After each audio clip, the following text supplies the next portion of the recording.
नमो ब्रह्मणे नमो अस्त्वग्नये नमः पृथिव्यै नम ओषधीभ्यः नमो वाचे नमो वाचस्पतये नमो विष्णवे बृहते करोमि ओम शांति शांति शांति.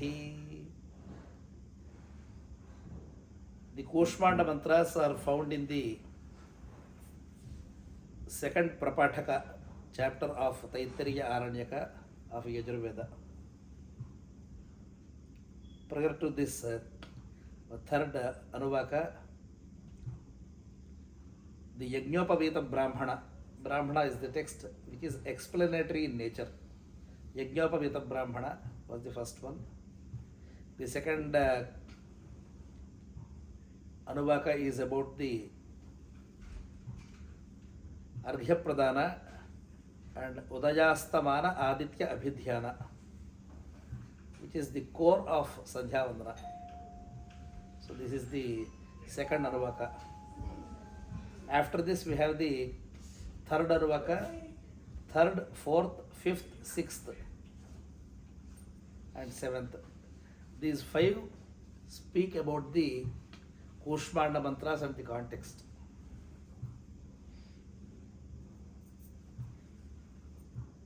We have a Vidhivakya. Vidhivakya means just do this, which will give you the synopsis of it. Kushmaandair juhuyat yaha aputa iva manyeta. Aputaha means impure.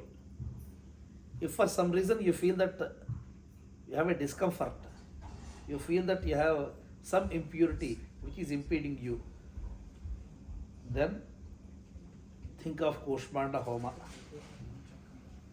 Kushmaanda is the name of the mantra. Kushmaanda is also name of the deity. There the explanation given for Kushmaanda Devi is Kushma means heat, Ku means ill effect of the. Ku always means bad. Ku also means the bhumi, the ground. Kushmaanda, one who dispels the bad effects of the tapas, that heat, she is called as Kushmaanda. Kushmaanam laditi Kushmaanda. That is the explanation given there. Here also we have the similar explanation. The impediments happening out of the fault lines, they should be dispelled. And the final line says, Putaha Devalokan Samashnyate. Putaha, after the conduct of this Kushmaanda Homa, you will be purified, sanctified sufficiently for you to reach the abode of the deities.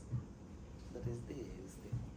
And they also say, Yavadeno Dikshamupaiti Dikshita Etai Satati Johoti Samvatsaram Dikshito Bhavati. The Diksha of Kushmaanda is just not one day.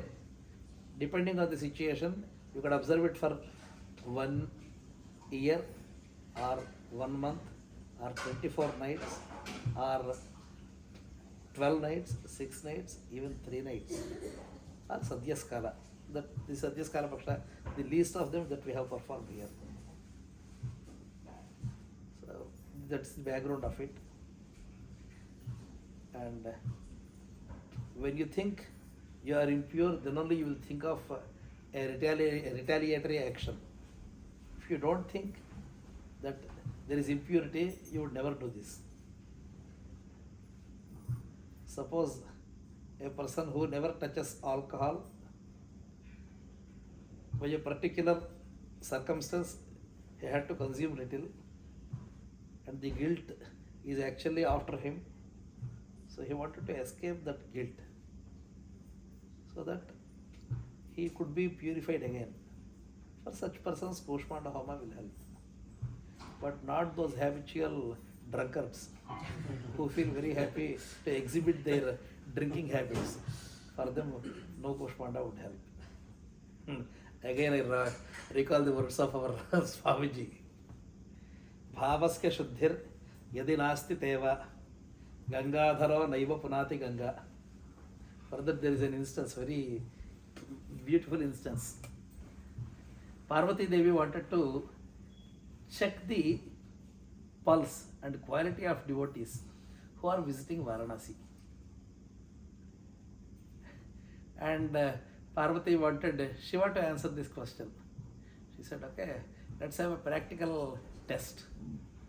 And Shiva has assumed the person of a dying patient, Atura, who is almost on the deathbed.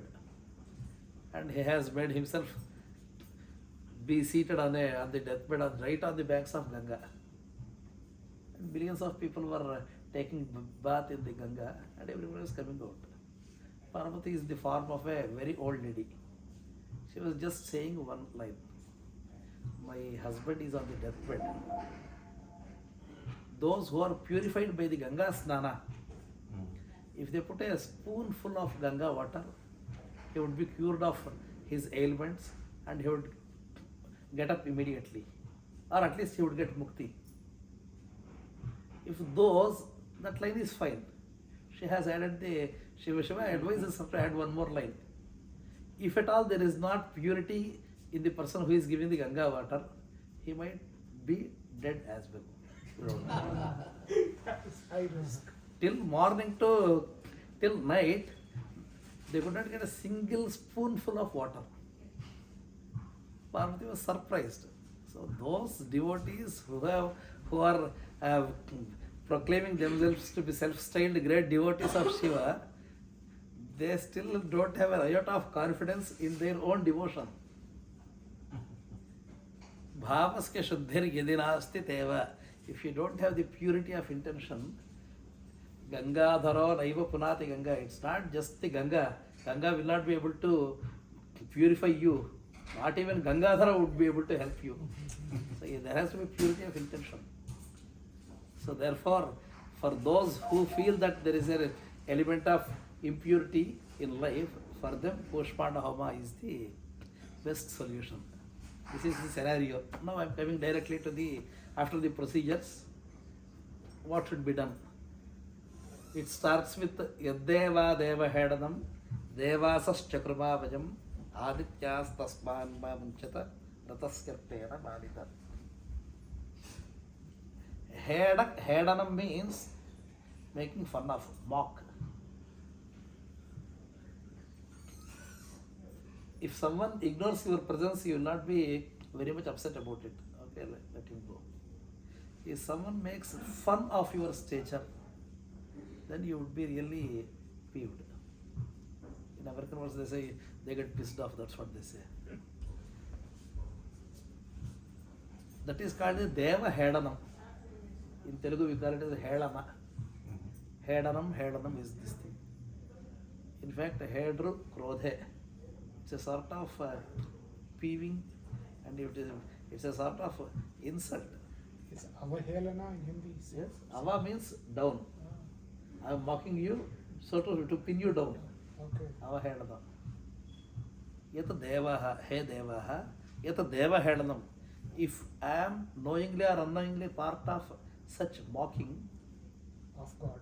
yes, divinity, someone would ask, you have been doing all this Devatarchana, this, that, and you go to temples.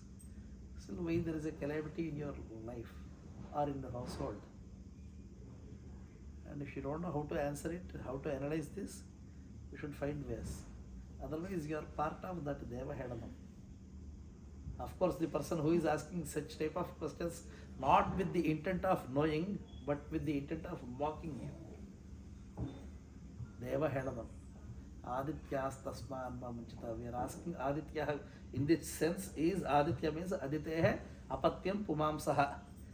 The progeny, male progeny of Aditi, that is the deities.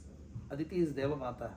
So all the deities, please relieve me from that sin of Deva. And the second one is even more consistent with our life. Devaha Jivana Kamyagata Vacha Anruta Mudima Agdirma Taspadera Saha. Jivana Kamya means I want to live a good life. I have only just that intent in mind. But with that intention, I have actually stated some untrue sentences. Please excuse me from that. Because there will be two types of falsehoods. One is you are intentionally stating something false. The second one is you are economical with the truth. Whatever you said might be true, but that is not the only truth. We see in the children, the first child would actually pinch someone and it would complain to mother, he is beating me. The pinching is, no one has observed the pinching, but when he is actually retaliating, then everyone will say, and the child would be, retaliating child would be punished. There are several such instances. Vacha anrutam odima. So there are a list of mistakes like this. And it starts with yada pipesha mataram pitaram putraha pramuduto dhayan. While sucking the milk from the mother, I have hurt her. And I have kicked her in the womb. Even after being born, when I am lying down on the bed with mother, I have kicked my father and mother. And not only the physical parents, the Prithvi Mata, Vyauh Pita, the heaven or the deities are like my father figure, and this entire earth is my mother. So I have also violated these two. So there are broader interpretations for all these things. So such mistakes I have been committing gleefully, without any remorse. I have been doing all these things. Let me be cured of these things. And naturally, with my propensity to commit the same mistakes again and again, I will make enough enemies who would want to harm me. Please protect me from those onslaughts. And in the last chapters, we have some very good lines. Yadanna badme bahudha virupam vaso hiranyam utagam ajam avim yad devanam chakshashyago asti yadeva kincha pratijagraham agnirmatasmat anrodam krunatu yat annam admi amrutera devaha. Some of the food that I consume, some of the possessions of mine, they have come via some adharmic, unjustful ways. I might have accrued all these things. Please excuse us. And the food, vasaha, the attire, the clothes, the garments that we always drape on, and all those materialistic possessions, they are all, they might be, we might have got all of them in unjustful ways. So they are unjust ways. So please excuse us. Yanmaja manasa vacha kurtamena kadachana sarvasmat tasmat melitaha mogdhi tvagumhi vetha yatha tatham. This is the last one. Tvamhi vetha yatha tatham. Instead of giving a long speech, you know what I am. You know my compulsions. Who else knows better than you? Yeah. So happy. You knew all my compulsions. You know in what circumstances I had to do all these mistakes. Yata maya manasa vacha krutam enaha. Some of them are actually mentally enforced mistakes, blunders. I have done that. Some of the mistakes we are not able to do because we didn't get an opportunity. If we get such an opportunity, no one would be actually this thing. And in Telugu we have a proverb. Dorakane varaku andaru dorale. Till caught, Yeah. everyone is a king. Inspector. Yes. And once caught, then he will be a thief. Since you did not get a right opportunity to make some mistakes, so then actually you are ruining, oh, someone has made this much fortune, I have missed the bus. There will be maya manasa vacha kurtam enaha kadachana. Some time ago, Sometimes in future I might have made this thing. Sarvasmat tasmat Ilitaha ma mogdhi. Ma means me. Please relieve me from committed sins and uncommitted sins also. Why uncommitted sins? Because the thought is already there. You are only saved because you didn't get an opportunity. If you are not relieved from those thoughts, you would pounce upon such a, you will just grab that chance. So sarvaspat tasmat ma ilitaha mogdhi. Because you know what I am and who else knows better than you. Please relieve me from all these things. That is the ultimate prayer to Agni. Mangalam Mahat. That is profound.